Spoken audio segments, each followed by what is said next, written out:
네, 지금 인간 실격의 세 번째 수기 중에서 이제 두 번째 들어갈 차례인데요. 생각보다 양이 너무 많아서 조금 빨리 읽도록 하겠습니다.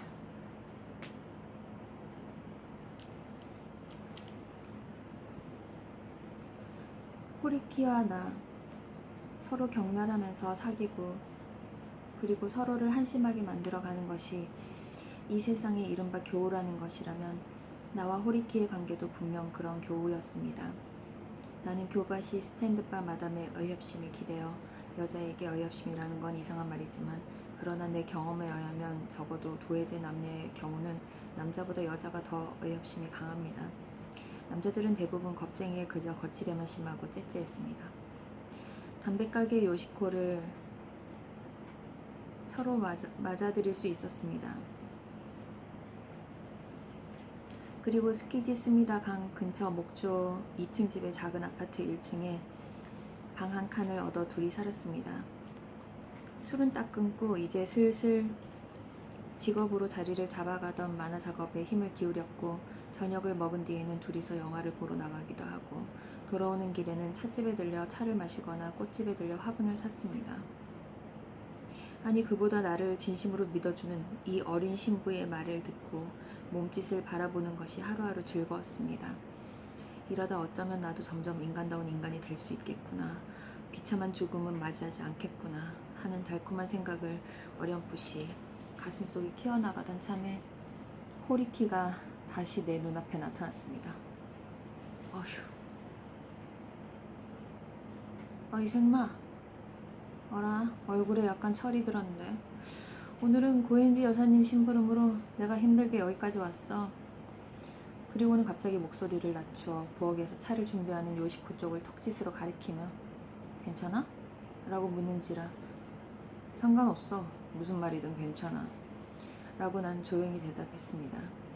실제로 요시코는 실내의 천재라고 할 만큼 교바시 스탠드바 마담과의 관계는 물론 내가 가마쿠라에서 일으킨 정사 사건을 알고서도 스네코와의 사이를 전혀 의심하지 않았습니다.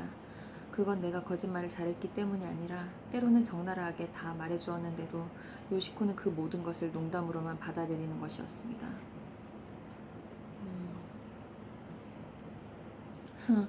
잘난 척은 여전하구나.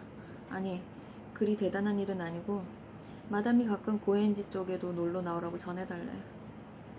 잊을만 하면 괴조가 날개짓을 하며 찾아와 기억의 상처를 그 날카로운 부리로 쪼아 터뜨립니다. 순식간에 과거의 부끄러운 죄의 기억이 생생히 눈앞에 펼쳐져서 으악하는 비명이 터질 만큼 큰 공포감이 온몸에 퍼지는 것입니다. 한잔할까? 내가 물으면 좋지? 라는 호리키. 나와 호리키. 겉모습에서부터 우리 두 사람은 닮았습니다. 완전히 꼭 닮은 인간이라는 생각이 들 때도 있습니다. 물론 그건 여기저기 돌아다니면서 싸구려 술을 마실 때만 그렇다는 얘기지만 아무튼 둘이서 얼굴을 마주하기만 하면 금세 똑같은 모습에 똑같은 털을 가진 개가 되어 눈 내리는 시내를 마구 휩쓸고 다니는 것입니다.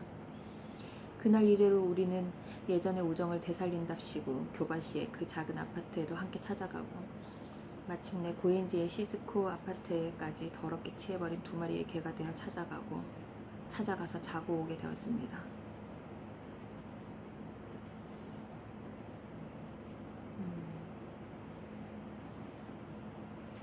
잊어지지도 않습니다. 무더운 여름밤이었습니다. 호리키는 해질 무렵에 후줄근한 유카타를 입고 스키지에 우리 아파트에 찾아와 그날 돈이 좀 필요해서 여름 옷을 전당포에 맡겼는데 그 사실을 노모가 알면 곤란하다. 지금 당장 찾아와야겠으니 아무튼 돈을 좀 빌려달라는 것이었습니다. 공교롭게도 나는 가진 돈이 없어서 항상 하던 대로 요시코에게 심부름을 시켜 또 그녀의 옷가지를 전당포에 맡기고 돈을 마련해 오라고 했습니다. 그리고 그 돈을 호리키에게 빌려주었는데 그러고도 약간 돈이 남아 그걸로 요시코에게 소주를 사오라고 했고 우리는 아파트 옥상에 올라가 스미다 강에서 이따금 불어오는 시궁창 냄새 나는 바람을 맡으며 참으로 너저분한 피서의 술판을 벌였습니다. 호리키와 나는 그때 희극 명사, 비극 명사 알아맞히기 게임을 했습니다. 이건 내가 발명한 게임입니다. 명사에는 모조리 남성 명사, 여성 명사, 중성 명사라는 구분이 있지만 그와 동시에 희극 명사, 비극 명사의 구별도 있어야 된다. 이를테면 기성과 기차는 둘 다 비극 명사이고 전차와 버스는 둘 다 희극 명사다. 왜 그런지 그 이유를 모르는 자는 예술을 논할 자격이 없다. 희극에 단 한 개라도 비극을 끼워 넣은 극작가는 그것만으로도 벌써 빵점이다. 비극의 경우도 마찬가지다. 라는 논리입니다. 준비됐어? 자, 담배는? 내가 묻습니다. 비극, 호리키가 즉각 대답합니다. 약은? 가루약이야? 알약이야? 주사야. 비극, 그럴까? 호르몬 정력제 주사도 있는데. 아니, 그건 틀림없는 비극이야. 이봐, 주사는 우선 바늘부터가 굉장히 비극이잖아. 좋아, 그렇다고 해두지. 하지만 약이나 의사는 의외로 희극이야. 자, 그럼 죽음은? 희극. 목사님도 스님도 마찬가지. 100점. 그리고 삶은 비극이지. 아니야, 그것도 희극. 아, 그래서야 뭐든지 다 희극이 되지. 그럼 또 한 가지 물어보겠는데, 만화가는? 설마 비극이라고는 못하겠지? 비극, 비극. 완전 비극 명사. 뭘 완전 비극 명사인 건 네 경우겠지. 이런 어설픈 말장난으로 흘려서는 재미가 없지만 그래도 우리는 그 게임이 전 세계 어떤 문화살롱에도 찾아볼 수 없는 매우 센스 있는 게임이라고 잠옷 의기양양했습니다. 또 한 가지 나는 이것과 비슷한 게임을 그 즈음에 발명했습니다. 그건 바니어를 알아맞히는 게임입니다. 검정색의 반대말은 흰색, 하지만 흰색의 반대말은 빨강색, 빨강색의 반대말은 검정색. 꽃의 반대말은? 내가 물으면 호리키는 입을 삐뚤음하게 틀고 생각에 잠겼다가 대답합니다. 화얼이라는 요리집이 유명하니까 달. 아니, 그건 반대말이 될 수 없어. 오히려 동의어겠지. 별과 제비꽃도 동의어잖아. 바니어가 아니야. 알았어. 그럼 꽃의 반대말은 꿀벌. 꿀벌? 모란꽃에는 꿀벌. 아차, 개미인가? 참네. 그건 그림 주제겠지. 대충 넘어가려고 하면 안 돼. 아, 알았다. 꽃에는 구름. 그건 달에는 구름이겠지. 아차, 그렇지. 그렇다면 꽃에는 바람? 바람이야. 꽃의 반대말은 바람. 이 친구 형편없네. 그건 유행가 노랫말이잖아. 어디 출신인지 알만하다. 아니야, 난 비와 출신이야. 그건 더 안 좋아. 꽃의 반대말이라면 이 세상에서 가장 꽃답지 않은 것. 그걸 찾아야지. 아, 그러면 잠깐. 여자? 맞췄어. 나온 김에 여자의 동의어는? 내장? 이 친구 도무지 시라는 걸 모르는군. 그러면 내장의 반대말은? 우유. 우유. 그건 꽤 괜찮네. 그런 식으로 하나 더. 부끄러움. 부끄러움의 반대말은? 철면피. 즉 인기 만화가 조시 이키타. 호리키 마사오는 어떻고? 이때부터 호리키와 나는 점점 웃음이 사라지고 소주 특유의 치기, 마치 요리 파편이 머리에 가득 찬 듯한 음울한 기분이 들기 시작했습니다. 부끄러움, 철면피, 호리키. 건방진 소리 하지 마라. 난 아직 너처럼 오랏줄에 치욕 같은 건 당한 적이 없어. 흠칫 놀랐습니다. 호리키는 내심 나를 제대로 된 인간으로 생각하지 않는다. 나를 죽지도 못하는 철면피, 바보 괴물, 이른바 살아있는 시체라고 생각하고 오로지 자신의 쾌락을 위해 나를 이용할 수 있을 만큼 이용하는 교우 관계였다라고 생각하니 역시나 기분이 좋지는 않았습니다. 하지만 호리키가 나를 그렇게 생각하는 것도 당연한 일이다. 나는 어렸을 때부터 인간의 자격이 없는 사람이었다. 역시 호리키 같은 녀석에게도 경멸을 받는 게 당연한 일인지도 모른다고 마음을 돌리고 아무렇지도 않은 척하며 물었습니다. 죄의 반대말은 뭘까? 이건 좀 어려워. 법률이지. 호리키가 태연히 대답했기 때문에 나는 그의 얼굴을 다시 보았습니다. 근처 빌딩에서 깜빡이는 네온 사인의 붉은 빛을 받아 호리키의 얼굴은 베테랑 형사처럼 위험있게 보였습니다. 나는 그만 어이가 없어서 반박했습니다. 이봐, 죄라는 건 그런 게 아니지. 죄의 반대말이 법률이라니. 하지만 세상 사람들은 다들 그런 정도로 쉽게 생각해서 시치미를 뚝 떼고 살아가는지도 모릅니다. 형사가 없는 곳에나 죄가 꿈틀거리는 거라고. 그럼 뭐야? 신인가? 하긴 너는 어쩐지 예수쟁이 같은 구석이 있어. 아니 꼽게. 아, 그렇게 쉽게 처리하지 말자. 둘이서 좀 더 연구해보자고. 이거 아주 재밌는 테마잖아. 이 테마에 대한 대답 하나로 그 사람의 전부를 알 수 있어. 뭘 그렇게까지. 그럼 죄의 반대말은 선량한 시민, 즉 나 같은 사람. 농담하지 마. 선은 악의 반대말이야. 죄의 반대말이 아니지. 악과 죄는 다른 건가? 다르지. 선악의 개념은 인간이 만든 거야. 인간이 마음대로 만든 도덕의 언어. 에이, 까다롭네. 그러면 역시 신이겠지. 신이야, 신. 뭐든지 신이라고 해두면 틀림없어. 아, 배고프다. 지금 아래층에서 요시코가 잠두콩을 삶고 있어.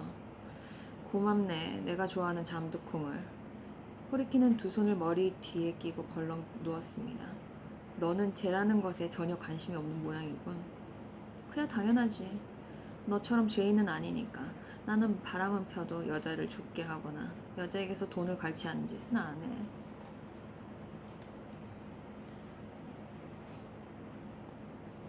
참 뭐라고 할 말이 없겠네요.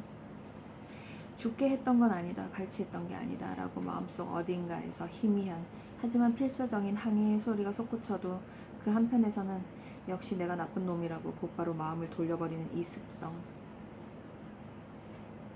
나는 도저히 맞대고 따지지 못하는 성격입니다. 소주의 우물한 치기 때문에 시시각각 기분이 험악해지려는 것을 꾹꾹 억누르면서 거의 혼잣말처럼 중얼거렸습니다.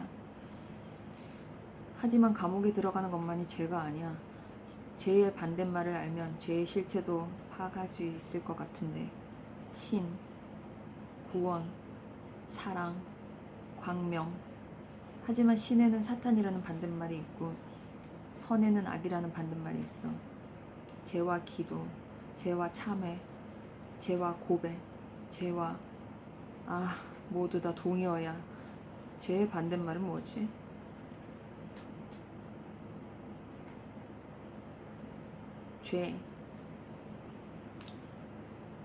죄의 반대말은 꿀이야. 꿀처럼 달콤하거든. 아, 배고파. 뭐 먹을 것 좀 가져와. 네가 가져오면 될 거 아니야. 난 내 입에서 난생 처음이라고 할 만큼 열화 같은 분노의 목소리가 터져 나왔습니다. 좋아. 그럼 내가 아래로 내려가서 요시코와 둘이 죄를 범하고 오겠어. 토론보다 실지 검증이지. 죄의 반대말은 꿀콩. 아니, 잠두콩인가? 혀가 제대로 돌아가지 않을 만큼 취한 것입니다. 마음대로 해. 어디로든 꺼져버려. 죄와 배고픔과 잠두콩. 아니야, 이건 동의어인가? 엉터리 같은 소리를 하면서 자리를 털고 일어섰습니다. 죄와 벌. 도스토옙스키. 그 말이 얼핏 머리에 한 기퉁이를 스치고 지나갔을 때 하고 깨달았습니다. 만일 그 도스토옙스키 씨가 죄와 벌을 동의어로 생각하지 않고 반대말로 써 나란히 놓은 것이라면 죄와 벌, 절대로 서로 통할 수 없는 것, 얼음과 숯처럼 서로 녹아들 수 없는 것, 죄와 벌을 반대말로 생각한 토스토예프스키의 흐물흐물, 물익기, 썩은 연못, 난마 같은 깊은 밑바닥에 알 것 같아. 아니 아직 하며 내리의 주마등이 빙글빙글 돌아가고 있을 때 이봐, 말도 안 되는 잠두콩이야. 어서 내려와봐. 호리키의 목소리도 얼굴빛도 획 달라져 있었습니다. 조금 전에 비틀비틀 일어나 아래층에 내려가는가 싶더니만 금세 다시 돌아온 것입니다. 왜 그래? 이상한 살기를 풍기며 우리는 옥상에서 2층으로 내려갔습니다. 다시 2층에서 1층의 내 방으로 내려가는 계단 중간에 호리키가 멈춰서서 손가락질을 하며 작은 소리로 말했습니다. 저기 봐. 내 방 위에 작은 창문이 열려 있고 거기로 방 안이 보였습니다. 환한 전깃불 아래 2마리의 짐승이 있었습니다. 나는 핑그르르 현기증이 나는 가운데도 이것 또한 인간의 모습이다. 이것 또한 인간의 모습이다. 놀랄 것도 없다. 라고 격한 호흡과 함께 가슴속에서 중얼거리며 요시코를 구해주는 것도 잊은 채 우두커니 계단에 서 있었습니다.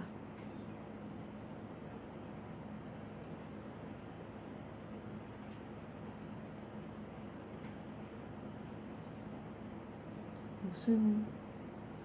호리키가 큰 소리로 헛기침을 했습니다. 나 혼자 도망치듯이 다시 옥상으로 뛰어와 털썩 쓰러져 비를 품은 여름 밤하늘을 우러러 보았습니다. 그때 내게 엄습한 감정은 분노도 아니고 혐오도 아니고 또한 슬픔도 아니고 오로지 엄청난 공포였습니다.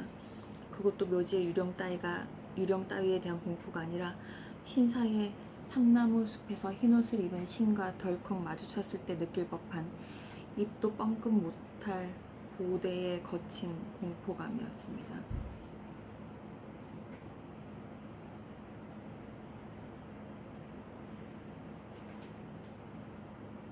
이게 무슨 얘기죠? 환한 전깃불 아래 2마리의 짐승이 있었습니다.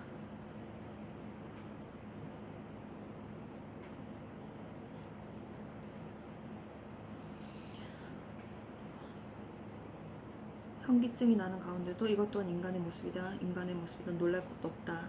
라고 격한 호흡과 함께 요시코를 구해주는 것도 잊은 채 우두커니 계단에 서 있었습니다.